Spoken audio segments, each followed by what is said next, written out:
Japan ದೇಶ. ಬಹಳ ಹಿಂದೆ ಜಪಾನ್ ದೇಶದಲ್ಲಿ ಒಬ್ಬ ಸಂತ ಇರ್ತಾನೆ. ಮಹಾನ್ ಜ್ಞಾನಿ.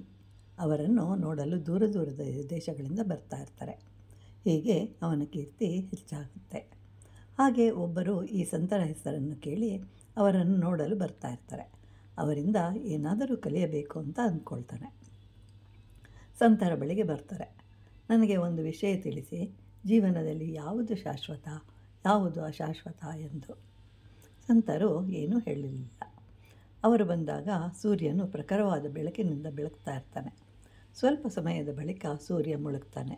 ಕತ್ತಲೆ ಆವರಿಸುತ್ತೆ. ಆಕಾಶದಲ್ಲಿ ಕಪ್ಪು ಕತ್ತಲೆ. ಲಕ್ಷಾಂತರ ನಕ್ಷತ್ರಗಳು. ಕಾಂತಿಯಿಂದ ಕೂಡಿದ ಚಂದ್ರನು ಕಾಣಿಸ್ತಾನೆ. ಆಗ ಗುರುಗಳು ಒಳಗಡೆಯಿಂದ ಬಂದು ಒಂದು ಮಡಕೆ ತುಂಬ ನೀರನ್ನು ತರ್ತಾರೆ. ನೋಡಿದಾಗ ಅದರಲ್ಲಿ ಚಂದ್ರ ಇರ್ತಾನೆ. ಗುರುಗಳು ಮಡಕೆ, ನೀರು ಮತ್ತು ಚಂದ್ರನನ್ನು ನಾಳೆ ತೆಗೆದುಕೊಂಡು ಬಾ ಅಂತ ಹೇಳ್ತಾರೆ. ಆಗಲಿ ಅಂತ ಹೇಳಿ ಹೊರಡ್ತಾರೆ. 2 ಹೆಜ್ಜೆ ಇಡ್ತಾ ಇದ್ದಂತೆ ಬಿದ್ದೋಗ್ಬಿಡ್ತಾನೆ. ಮಡಕೆ ಒಡೆಯಿತು, ನೀರು ಚೆಲ್ಲಿತು, ಚಂದ್ರನು ಕಾಣದಾದನು. ಜಗತ್ತು ಆಕರ್ಷಣೆಯ ಜಾಲದಲ್ಲಿ ಸಿಕ್ಕಾಕ್ಕೊಂಡಿದೆ. ಎಲ್ಲವೂ ಬೇರೆ ಬೇರೆ ರೂಪಗಳು. ಮಡಕೆ ಒಂದು ರೂಪ. ಆ ಮಡಕೆಯಲ್ಲಿರುವ ನೀರು ನಮ್ಮ ಮನಸ್ಸು. ಅದರಲ್ಲಿರುವ ಬೆಳಕು ಏನೂ ಅಲ್ಲ, ಸ್ತ್ರೀ ಅಲ್ಲ, ಪುರುಷನೂ ಅಲ್ಲ, ಏನೂ ಅಲ್ಲ, ಅದು ಬೆಳಕು. ಒಂದು ಊರಿನಲ್ಲಿ ಒಬ್ಬ ಮುದುಕ ಇರ್ತಾನೆ. ಅವನ ವೃತ್ತಿ ವ್ಯವಸಾಯ. ಅದರಿಂದಲೇ ಹೆಚ್ಚು ಶ್ರೀಮಂತನಾಗಿರ್ತಾನೆ.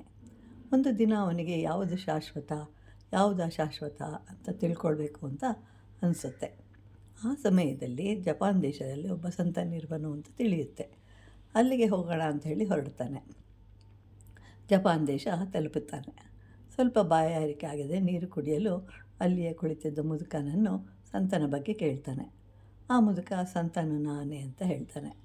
ಅವನು ಗಿಡಗಳಿಗೆ ನೀರನ್ನು ಹಾಕ್ತಾ ಇರ್ತಾನೆ. ಊರಿನಿಂದ ಬಂದವನು ವ್ಯವಸಾಯ ಅಂದರೆ ಗಿಡಗಳಿಗೆ ನೀರು ಹಾಕುವುದು. ಆಗ ವ್ಯವಸಾಯ ಮಾಡುತ್ತಿದ್ದವನು ಹಾಗಾದರೆ ನಾನು ಸಂತನೇ ಆಗಿರುವೆನು ಅಂತ ಹೇಳ್ಕೊಳ್ತಾನೆ. ಆಗ ಸಂತ ಹೇಳ್ತಾನೆ, ನೀನು ಮಾಡುವ ಕೆಲಸದಲ್ಲಿ ನೀನು ಇರುವೆ, ಆದರೆ ನಾನು ಮಾಡುವ ಕೆಲಸದಲ್ಲಿ ನಾನಿಲ್ಲ. ಅಂದರೆ ನಾನು ಮುಕ್ತನು, ನೀನು ಬಂದಿಯಾಗಿರುವೆ ಅಂತ ಹೇಳ್ತಾನೆ. ಆಗ ಅವನಿಗೆ ಅರ್ಥವಾಗುತ್ತೆ. ಇಂದಿನಿಂದ ನಾನು ಮುಕ್ತನು ಅಂತ ಹೇಳ್ತಾನೆ.